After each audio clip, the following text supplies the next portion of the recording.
मौसमी, प्रियांक खड़गे, बिल्कुल प्रियांक खड़गे शपथ ले रहे हैं, जिसके बाद उनका अभिनंदन कर रहे हैं डीके शिव कुमार और राज्यपाल ने भी उन्हें गुलदस्ता दिया।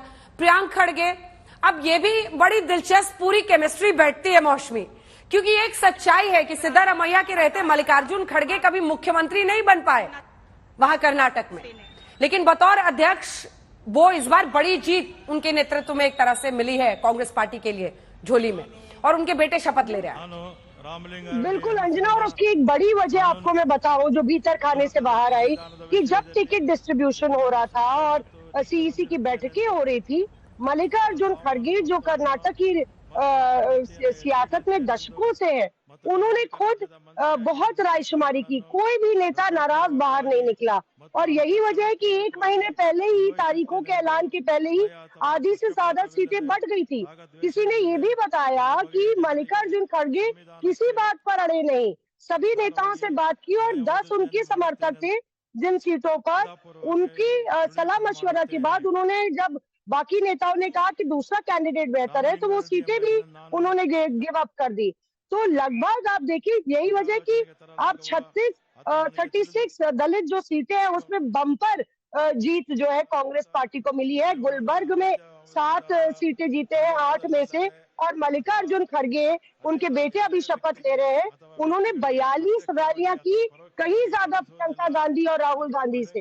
एक महीने तक वो वहां पे मौजूद थे। तो खड़गे के बगैर कर्नाटक की जीत इस दमदार तरीके से नहीं सामने आती, ये बात तो साफ है, क्योंकि मल्लिकार्जुन खड़गे भली बात ही जानते थे कि अगर उनको गांधी परिवार के साए से बाहर निकलना है, प्रियंका कहते हैं step into the shoes of Sonia Gandhi, 19 साल रही कांग्रेस अध्यक्षा के साए से बाहर निकलना है, तो उनको कर्नाटक उनके गृह राज्य में साबित करना पड़ेगा। आज मल्लिकार्जुन खड़गे के लिए बड़ा दिन है, और आज उनके बेटे जब शपथ ले रहे हैं तो जाहिर तौर पे उनकी भी छाती गर्व से चौड़ी होगी। और तस्वीरें हम दिखा रहे हैं एक के बाद एक, सभी वहां पर शपथ लेते हुए। टीम सिद्धारमैया में अब जितने मंत्री हैं वो शपथ ले रहे हैं।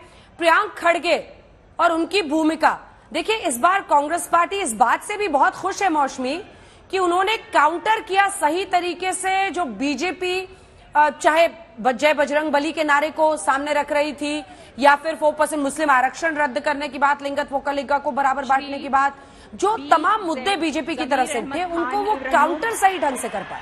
संपुट दर्जे सचिव रागी अधिकार मैं ये कह सकती हूँ कि इस जीत ने बीजेपी को अपनी स्ट्रैटेजी दोबारा सोचने पर ये जीत जरूर मजबूर करेगी, क्योंकि रिजर्वेशन वाली स्ट्रैटेजी भी फेल हुई, ध्रुवीकरण वाली स्ट्रैटेजी भी फेल हुई, हिंदुत्व कार्ड खेलने वाली स्ट्रैटेजी भी फेल हुई।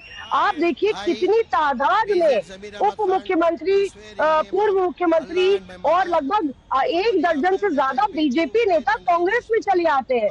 और अभी आपको बता दूं कि पहले से ही मध्य प्रदेश, राजस्थान में काम तेज हो गया है, तो अपने आप में जो कार्ड बीजेपी के लिए पहले चल रहे थे वो कर्नाटक में नहीं चले। ये बहुत बड़ी बात है, और कांग्रेस के लिए इसलिए डबल खुश होने की बात है कि लगातार इतनी बुरी तरह से धरातल पर आई कांग्रेस इस बारी वोटर्स को लगा कि मुद्दों की बात कर रही है। अब सारी जो सगाई भी कह रहे हैं ना, शाम की बैठक बहुत इंपॉर्टेंट हो जाती है, क्योंकि राहुल गांधी बार बार कहते हैं कि हम पहली कैबिनेट में वादा पूरा करेंगे।